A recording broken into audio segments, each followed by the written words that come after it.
I'm Mark Adams. I play Dean Martin.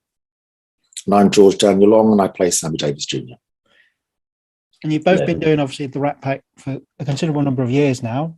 But then what first drew you to being part of the show?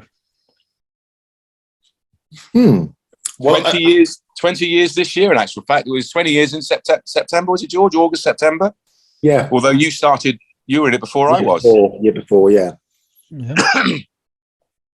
You're supposed to say you don't look old enough. Oh, well, there you go. You don't. Yeah, it was just a job. It was a job for us, really. I'd say it was. We auditioned. I didn't know much about him until I took the role on. And I think for Mark, putting a lot of research into it, we weren't doing before the original show started. We weren't doing any tribute work, or it was just an acting gig, which then developed. The more we've got to do it, the more we've managed to hone in on it, really. And the older we've got, I think we just approach it differently. And obviously, then you touch on the kind of research side of it. And even like now, like you say, 20 years down the line, do you guys still do that research and everything? Yeah. Yeah. You have to. I mean, we're always doing new songs anyway. It's nice to challenge yourself. And sometimes you do have to revisit stuff just to kind of check on what you're doing and what you're not doing that you should be doing. Yeah, and also if you develop a slightly different show or for a slightly different audience, I'll go back and I'll listen to old footage or recordings of him to try and get snippets of things he said to add together to make a speech in between songs and stuff like that. So something gets updated. I mean, you forget when we first started this, there was no such thing as YouTube, and the internet was sort of in its infancy. So research was fairly. It was the old school way of researching. You'd have to sort of look at. You'd buy the old gramophone records then, and then you'd sort of like get the old the DVDs, and then some CDs would come out. And I actually got a lot of stuff sent over from the States. Yeah. When I first started, available here, certain things wasn't available here, and asked around and found various things. And there was a number of books. Nick Tosches wrote a book, and then there was the Rat Pack Confidential, was quite well known. And there was a book that was called Everybody Loves Somebody, Especially Themselves, which is about Dean and Jerry, and it was quite acerbic. So yeah, you read all those sort of things, but that was in the beginning. But there are still things that pop up even now. That you may not have seen, and so that's I always find it fascinating and interesting anyway. Yeah, and I suppose that's one of the wonders of the internet. I guess we've got to a point where we know it so well, and it's not just about the development of your character. It's about how we interact on stage, because you can't do a solo show while doing a trio. You have to work together, so you have to kind of do things in the way that your character would do that interacts with how I'm doing. Say my character has to interact with Mark as Mark and Mark as Dean at the same time. Otherwise, if we were just, I'm doing my Sammy and I'm just doing exactly how I want to do it, it just wouldn't work. You've got to follow along with your cohorts, really. And I guess when you've obviously done it for so long, you kind of have that ease in working relationship that makes it work, I suppose. Yeah. Yeah. I mean, we did our first Christmas show on Saturday in Manchester, in front of a couple of thousand people. And the last time we did the Christmas show would have been a year ago. Now that would freak a lot of people out, but we've been doing it sort of so long. And even then we'd also sort of like, we're throwing a couple of new numbers, but they're not new numbers. They're numbers that we know and we have done in the past somewhere along the line. Yeah. So it's, none of us were terrified. In fact, there was just a little bit of excitement that we're doing. Oh, this is, I haven't done this show for a while. Let's go and smash it out the park. With anything you haven't done for a while, you do have to come and go, oh, but it's not like, we don't have to do hours and hours of rehearsals, because once it's upstairs, you kind of know it. And sometimes there might be the odd lyric that you kind of go, what's that? But generally it's like riding a bike. You'd be so used to it. That's the beauty of our show. We can put it on anywhere. in any kind of format for any number of people, and we can tailor it if we need to, because it's, as long as we know the body of material, a lot of it in the middle, a lot set, but a lot is improvised depending on the audience, the situation. Something might happen that's funny. It's like the people in the front row that in Manchester that suddenly appeared. They'd been outside, they'd left during the second half for something or other, and they came waddled back in and sat down again. And so we kind of stopped and chatted to them and found out where they'd been to. And yeah, obviously doing it for so long, I know you get to kind of, as you say, reinvent it and everything. What then keeps you guys motivated to continue doing it? The money. No. It's not a bad way, to earn a living. I mean, George did mention that sort of word tribute early on, and I completely get what a tribute show is. But a tribute show, if you're doing the Beatles or you're doing Queen or you're doing ABBA or blah blah blah, you don't zone in on the characteristics of these guys and have the warmth and the banter and the chat and the spiel and the relaxed, So, and I'd imagine those shows are fairly, precisely rehearsed. Now, I know for a fact that when the Rat Pack performed, it was very much carte blanche. They would go out there and just, as Dean used to say, I get to hang out with my buddies and have more fun than the audience, and that's what it's like. So it's and we do have a bit of a party, and the drinks trolley at Christmas time tends to be live, and so what's not to like? And we both have come from an acting background. So when you do a normal show in the West End, it is all incredibly set. There is no freedom. You do the same thing every single night. Whereas we've got the freedom to play with stuff, change stuff. And like I said, depending on what the audience is like, what we're up to. And it's singing these songs that makes it fun, as well as working with the people we work with. I mean, you get to sing great songs, so what's not to like about it, really? And then now you're back, as you say, with the Rat Pack at Christmas. What can an audience expect from the show? Well, we had Manchester on Saturday. We were in Sonning on Sunday with a smaller band, still a 7-piece. So we had a 14-piece on Sunday, a 7-piece on on Saturday we had a 14-piece. Yesterday we had a 7-piece, and tomorrow we've got a little residency at Boysdale's in Canary Wharf. So that'll be quite lively because they'll all be having their Christmas parties. But they can expect, all the great standard sort of songs that these guys used to sing, plus some sort of some nice Christmas songs as well, and some quite unusual they might not have heard before, but they're lovely. And when we do the bigger shows, we've got Dean Martin's Gold Diggers, so that's always a nice surprise for the audience. It's difficult doing Christmas shows starting now because you're not quite in the mood, and you're gonna, every song that you're singing you're gonna hear on TV or in a restaurant or in a pub, and eventually by the time Christmas comes you're a little bit Christmased out. But the really lovely thing is, the more it gets into December and everyone's getting singing Christmas songs, but singing big band Christmas songs, is really good fun, because it's all the ones that everyone knows, and it's you can see people as it gets closer, people really getting in the Christmas spirit. And already, I mean, like yesterday and the day before, even though for me it's slightly too early, people were starting to get really, really Christmassy, and it's a nice gift to give to people, I think. Yes, I slightly regret going for the full Christmas background now. But no, there were a couple there last night who had gone a little way. Not the whole hog, but no, you've got to. I don't know when this is going out. Is it live or if it's going out? In the middle of December. I should have put some tinsel on. No, so I did see White Christmas is the musical's touring at the minute, so I've started already. You see, so I've got my tinsel on. That's just out of shot. So I lay off. But then obviously, as you guys say, with the Christmas show, you've got the Christmas songs as well as the kind of classic songs that people probably expect to hear. How do you guys go about selecting the set list for a show? It's kind of sorry, Mark, carry on.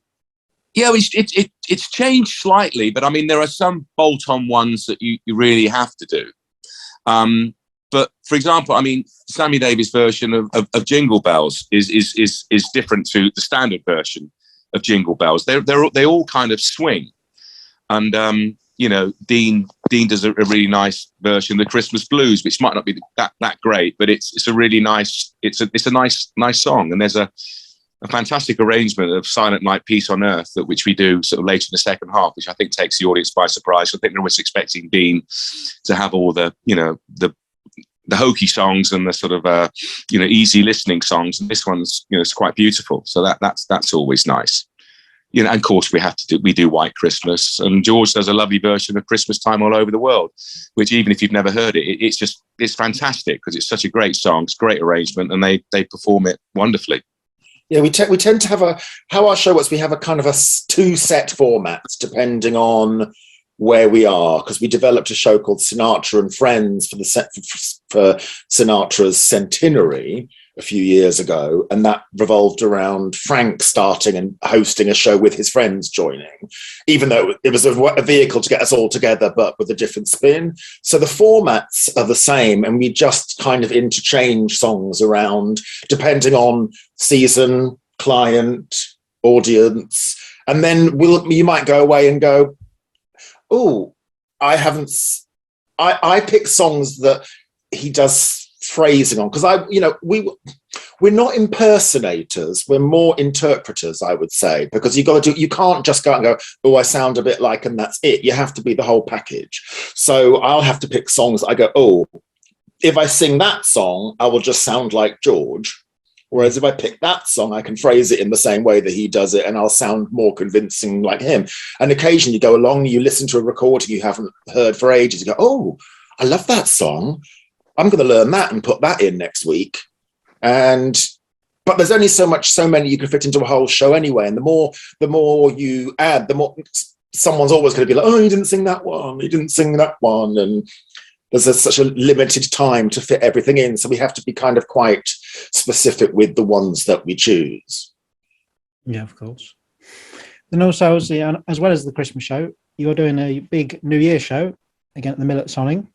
Kind of, what can audiences expect from that? Kind of, is that kind of more of a kind of big celebration show?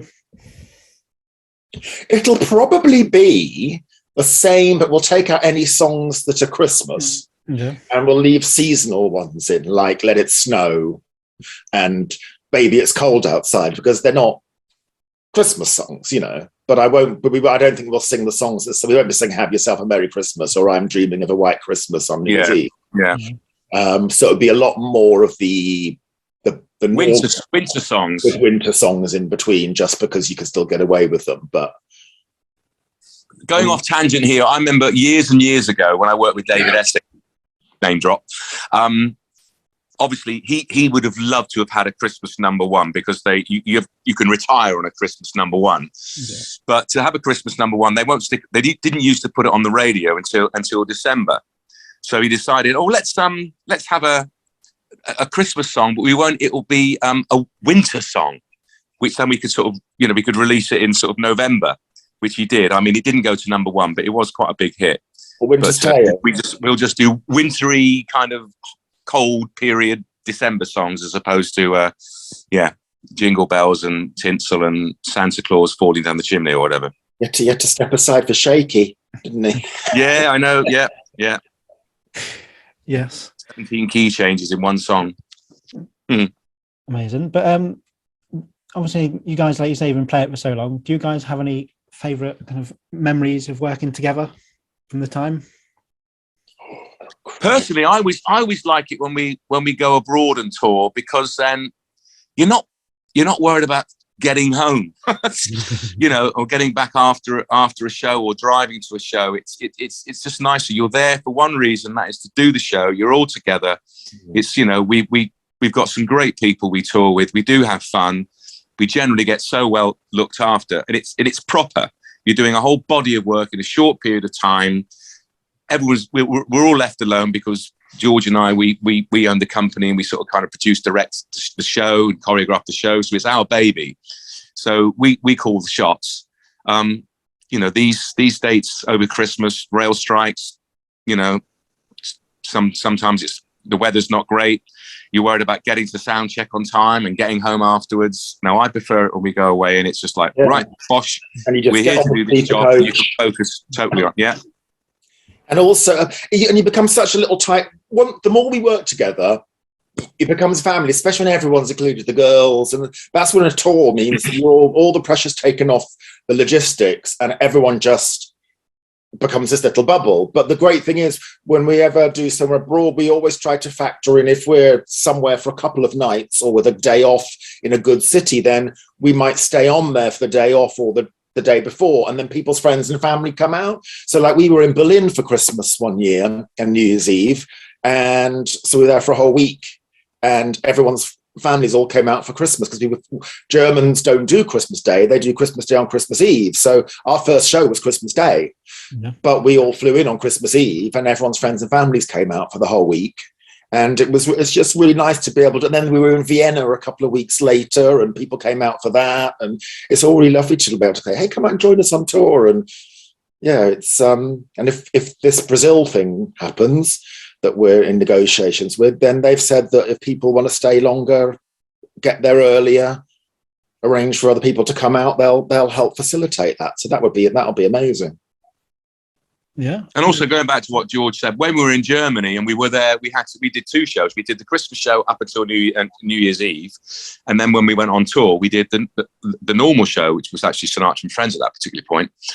So we'll do a version of O Tannenbaum, Christmas, which a big German here, and the Germans, because they do love Strangers in the Night because it was written by a German. Mm-hmm.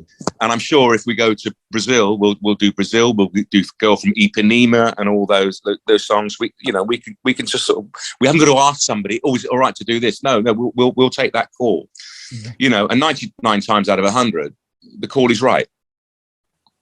Yeah, the Germans loved it when we sang Tannenbaum, all of us at the end in German. Yeah. And you did that little speech in German, didn't you? And they absolutely love it because they think, oh, they've made an effort. And we do lots of little gags for the Germans as well. Yeah. Depending on in Europe, we do a lot of gags. We do the German beach towel gag with the reserving a seat with the beach towel. And the Germans love that because they know that's there. They kind of they have good humour about that. But Dunstedt. It's all. And like Mike said, we can chop and change. So we could be doing Christmas tonight and go to a normal one tomorrow, because you just have to make sure you've got the right music, and everyone has a list printed off backstage just in case you've forgotten what's next. Yes. And then I ask everyone I interview these same couple of questions. The first being, what was the first piece of theatre you saw in your life that had a big impact on you? 42nd Street. First show I saw when Catherine Zeta-Jones was in it. What's the first thing I saw? I went to see it twice. I think I was 14. Yes. Oh gosh, I'm going to say it must have been a pantomime. I think that's what gets kids. I was really young, and I for a pantomime, and I was sort of like my face was bursting. I was screaming and shouting. I remember that. Yeah. So that when I was a kid, I remember that. And then I had the good fortune when I was at college. I saw Jonathan Pryce in Taming the Shrew when I was about 17, and I got to work with him later on, and that was quite something. Yes, and then but no, pantomime. Most kids would probably say pantomime. Pantomime kind of generally the first instinct. George is a bit highbrow. But then, simply, what does theatre and performing mean to you guys? Oh,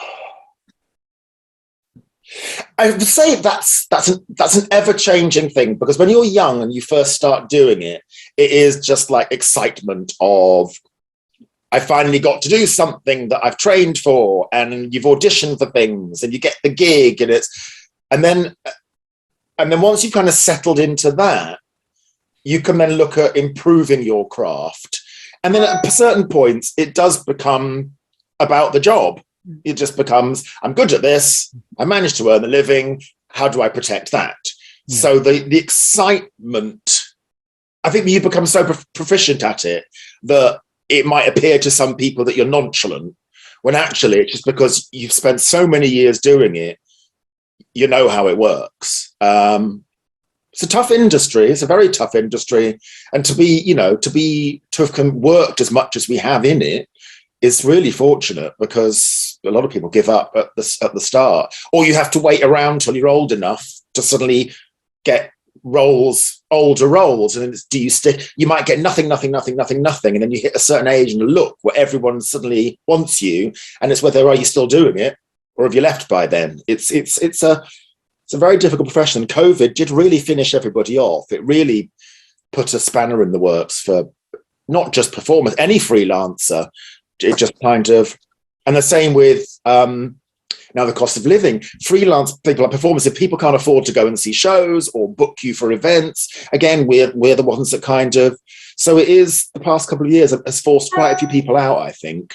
And we're just getting back on track again, but it has made things difficult, but it's worthwhile if you love it. It's, I'll miss it. I'll always come out of retirement if I can. Yes. And then go on. Yeah, no, I think George hit a lot of nails on the head there. I think sometimes you take for granted, not take for granted. I think you get a little bit relaxed about what you do, and then we had on Saturday night, for example. It'd been a long time since we'd had a really full audience. I think the last time we did the Christmas show, people were still a little bit nervous, and then there was still sort of quite a few mask wearers out there and all the rest of it. And on Saturday night, we got a standing ovation. We still know there were three more songs to go, and it was sort of like, that was really incredible. And I thought, what have you got? Whenever you sort of get down about it and all the traveling and all this, that, and the other, you've given these people a fantastic evening, and we did a little meet and greet and signed programs and sold a bit of merchandise afterwards, and they were absolutely, their faces were beaming. And so that's always great, because you don't go and build a brick wall and then everyone, the people come and applaud it. Oh, that's a nice brick wall, and give you a pat on the back, and that's a nice job you've done on my car. So you forget that sometimes. And you get to see your mates as well. We haven't worked with the girls for a year. No, that's true. Yeah. And so when the girls arrived, it's just, and they're all so giddy to see each other, because all the girls we've used have become best friends from when we first started doing our second reincarnation. They've all become godparents to each other's children. They go off and do, two of the girls are sisters, and their younger sister died, and they have a charity for her. All the other girls and our band also get involved with them and do the Three Peaks Challenge to raise money. Yeah. It's just that it creates these wonderful, wonderful friendships.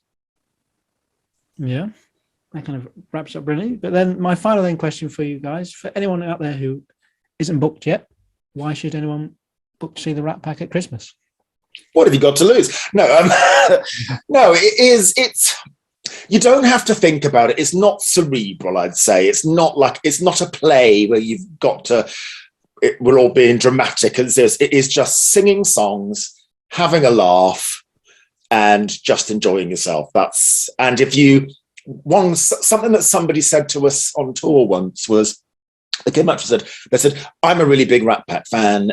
You guys are great. He said, but if you don't necessarily aren't a fan of the Rat Pack, or don't think necessarily each person's like, you're still coming to see three really good singers sing really good songs. And they said that's what you'll get out of it, even if there's other things, So it's just this something for everybody. We have kids in the audience. It's all, people think, it's all elderly. It's the range of people that come to the show is vast, and they come back year after year, booking the same seats in the front rows at certain venues. And it's so nice that they just want to keep coming back, and they're not bored of it. They want to keep coming back and seeing it. Yes. Mark, anything to add to that? I think you summed it up perfectly. No, you'll come out, you'll laugh, you'll be moved. A couple of moments in the show, there's a bit of pathos that goes in there. There's a few surprises, but ultimately it does hinge on the music, us paying homage to the music, and having probably of the best band you'll ever hear. Yeah, they are. The band was so lucky. World-class musicians. World-class players. Yeah. Some of them who played with the great. I mean, one of our sax players actually played with Frank. Elliot on drums. He's been playing with the Tony Christie, Leo Sayer, Phil Collins. He's played with. Yeah. So all these people drop their gigs to come and work with us because they have so much fun that we don't generally have to ring 50 people to find someone. They're like, oh, you've got a gig, we love yours, we're coming, because they know it's just, they love playing that kind of music. Yeah, because it's really exciting swing and jazz for players. It really gets them involved. And if a lot of times musicians in the pit, you know, if you're on the trombone, you might just going pa pa pa pa through the whole show. All our musicians have something to do that's a solo, or it's just, yeah, it's great. And they're all on stage with us. Yeah. No click tracks. Nope. Well, that answers everything, really, and that wraps it up brilliantly for me. So just still have to say that the dates I've got down are the Mill at Sonning on the 4th of December, St David's Hall, Cardiff, 12th of December, Royal Concert Hall, Glasgow, 14th of December, Cadogan Hall. You're doing 2 shows in London on the 17th of December, and as I say, and every other night apart from that, we've got a sellout in Jersey that we're doing, and then all the others at Boisdale, Canary Wharf. It's so there's something somewhere for everyone to hopefully get to see us.